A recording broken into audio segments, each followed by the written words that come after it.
The smartest investor on earth spent nearly 3 years being questioned for doing what looked like nothing. Bloomberg ran headlines about Berkshire's cash pile baffling Wall Street. Analysts wrote long notes about capital misallocation. Financial Twitter did what financial Twitter always does.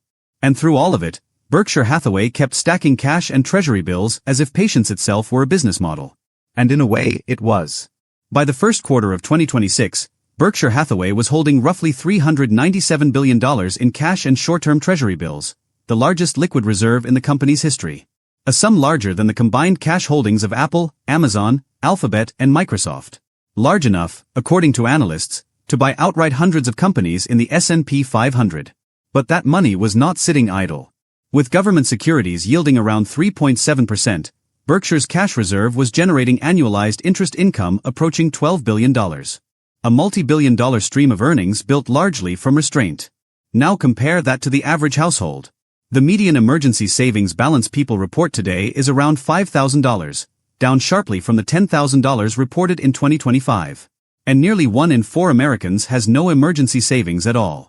Somewhere between $397 billion and zero is the real divide between the investor who stays in control and the investor who gets pushed around by circumstance. And that difference has surprisingly little to do with stock-picking skill. It has everything to do with something most people never hear explained clearly. Not returns. Not diversification. Not dollar-cost averaging.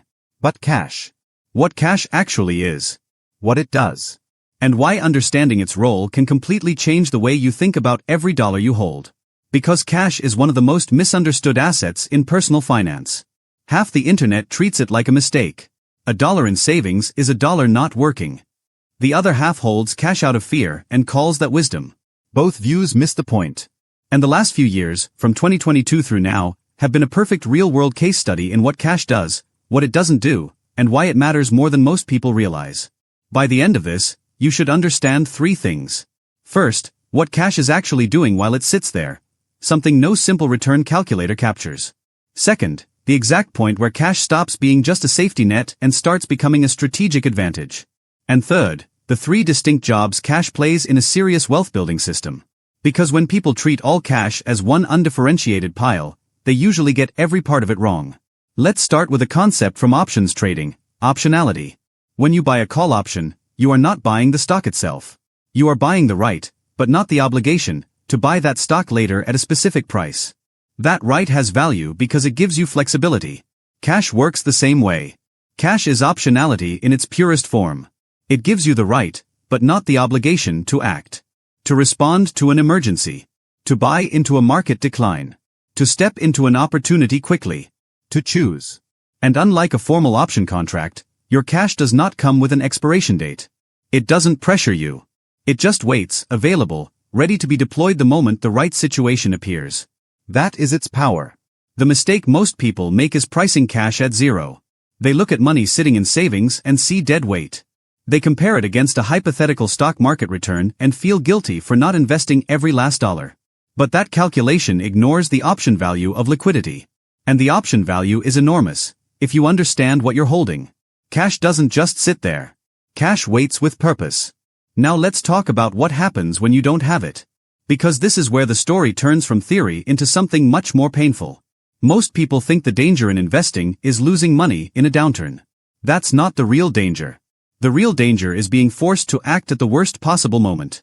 Imagine Marcus. He's 39, disciplined, consistent, doing what he's been told to do. He's been maxing his 401k for years. He also has around $80,000 in a taxable brokerage account. What he does not have is a cash cushion. Why? Because he's heard the same message many people hear. Cash loses to inflation, every dollar should be invested, and money sitting in savings is wasted potential. So he stays fully invested. Then 2022 hits. Inflation peaks above 9%. The Federal Reserve hikes rates aggressively. Stocks drop into bear market territory. The S&P 500 falls hard, and Marcus watches his $80,000 brokerage account shrink to around $60,000 on paper. And then life shows up. His roof starts leaking. His car needs a transmission. Work slows down for a few weeks. He suddenly needs $18,000. At that moment, the issue is no longer investment theory. It is liquidity. Now, this is where I want to be fair about credit cards, because they are often discussed in purely negative terms, and that's too simplistic. A credit card is not inherently a problem. In fact, used correctly, it can be an incredibly useful financial tool. It gives you convenience, fraud protection, rewards, a short-term cash flow bridge, time to organize payments, flexibility in an emergency. That is real value. But a credit card works best when it is backed by cash.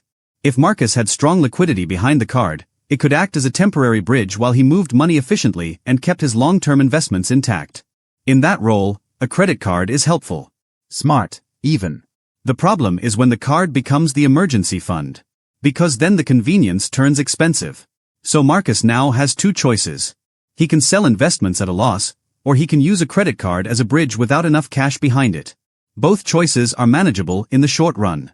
But only one of them preserves flexibility long-term, and that's the one supported by cash reserves. That's the real lesson. The portfolio didn't fail Marcus. His liquidity plan failed him. And this is not rare. A large share of Americans still have little or no emergency savings. Many households would struggle to cover even a modest surprise expense using cash on hand. And a meaningful number carry more credit card debt than emergency savings. Again, that does not mean credit cards are bad.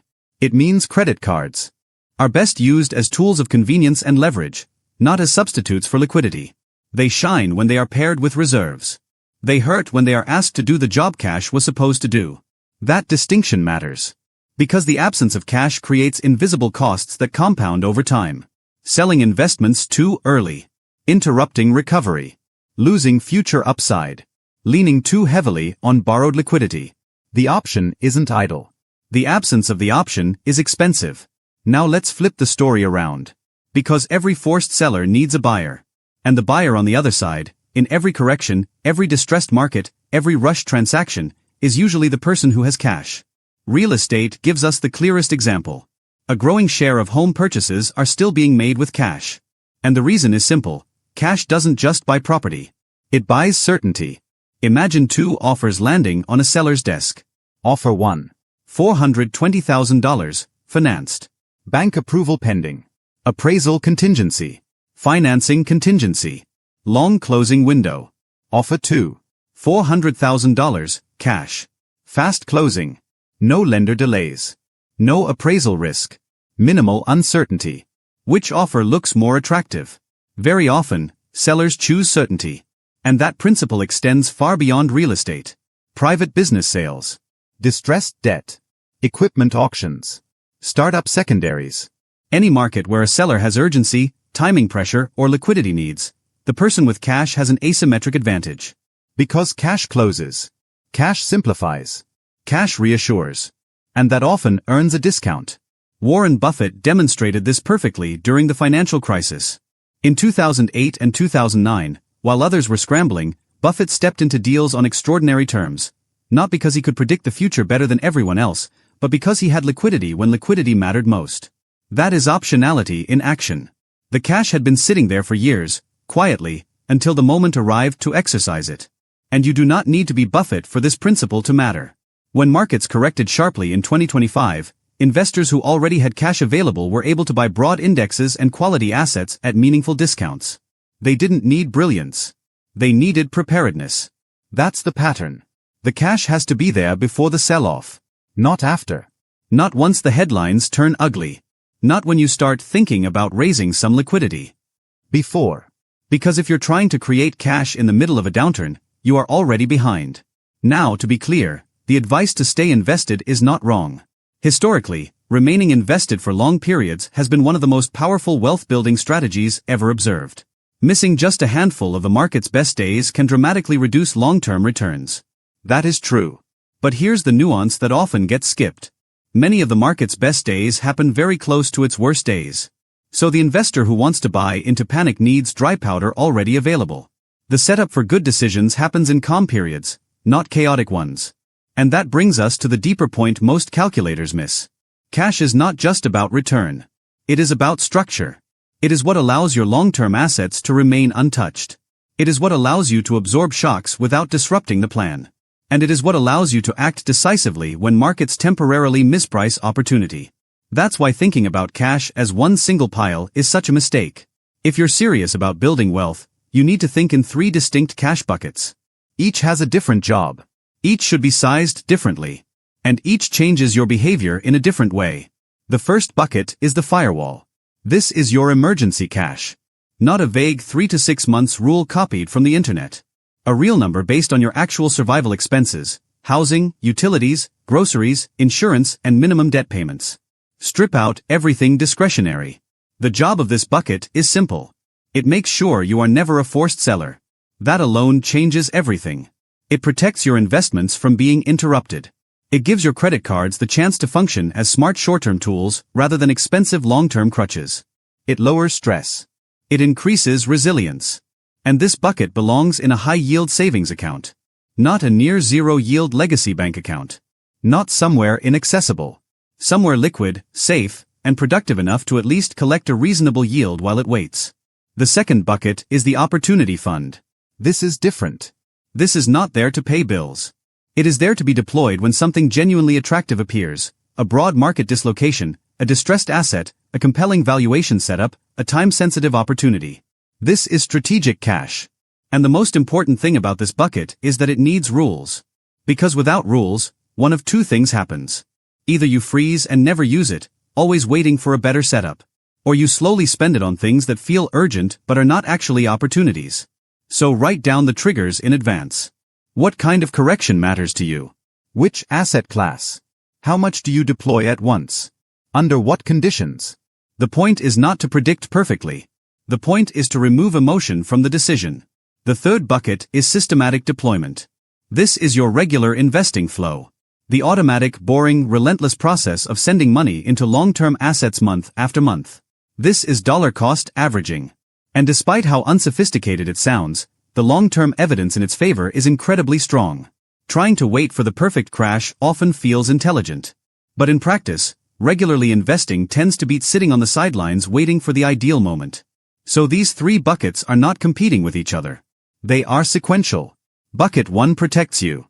Bucket 2 prepares you. Bucket 3 builds you. That is how cash becomes part of a system instead of a source of confusion. Now let's talk about opportunity cost, because this is the argument that makes many people uncomfortable. Yes, holding cash has a cost. If you keep $25,000 in a high-yield savings account earning 4%, you make $1,000 a year. If the stock market returns 10%, then in theory you gave up $1,500 of extra gains by not having that money invested. That is real. But now compare that with the cost of not having the cash when you need it. If the absence of that liquidity forces you to sell good assets during a drawdown, or forces you to lean on a credit card for longer than planned, the cost can quickly exceed the return gap. And again, credit cards deserve a balanced explanation here. A credit card can be extremely valuable when used intentionally. It provides purchase protection. It helps smooth short-term timing gaps. It can earn rewards. It can be an excellent emergency bridge for a few weeks. But its power is maximized when there is cash behind it. Without that cash, a useful tool can become an expensive placeholder for missing liquidity. So the real comparison is not cash versus growth. It is often small opportunity cost versus large disruption cost. And disruption cost is the one most people never calculate. Let's make that concrete. Imagine two investors, David and Rachel. Same income. Same discipline. Same overall savings rate. David has $200,000 in his retirement account and $50,000 in a brokerage account. Fully invested. No cash cushion. Rachel has $200,000 in retirement, $40,000 in brokerage, and $10,000 in high-yield savings. On paper, David looks more efficient, more invested, more optimized. Then the market drops. Both portfolios decline. Then an unexpected expense hits. David has to sell assets. Rachel uses cash. Months later, when markets recover, Rachel's invested assets fully participate. David's do not, because a portion had to be liquidated at the wrong time. That's the hidden return on cash. It may look like a drag in good times. But in bad times, it protects the compounding engine. And that changes outcomes more than people expect. This is why cash is not just defensive. It is structurally productive. It allows the rest of your portfolio to do what it was built to do: remain invested, recover, compound, and stay available for future upside. Now zoom back out to Berkshire. Yes, Berkshire is a special case. Its scale is extraordinary. Its opportunities are different. Its decision-making is institutional. But the mechanism is identical. Whether your cash reserve is $397 billion or $37,000, the principle is the same. Liquidity is not laziness. Liquidity is readiness. Berkshire is not holding cash because it is afraid to invest. It is holding cash because sometimes the option value of liquidity is greater than the immediate return available in the market. In that moment, the cash is the position. And when the environment changes, that position becomes power. That is why the criticism always sounds loudest right before the value of cash becomes obvious. It looks passive until the dislocation arrives. Then suddenly the patient investor is the only one in the room who can move with speed, size, and confidence. So here's the practical takeaway. First, calculate your firewall before you optimize your portfolio. Know your real survival number.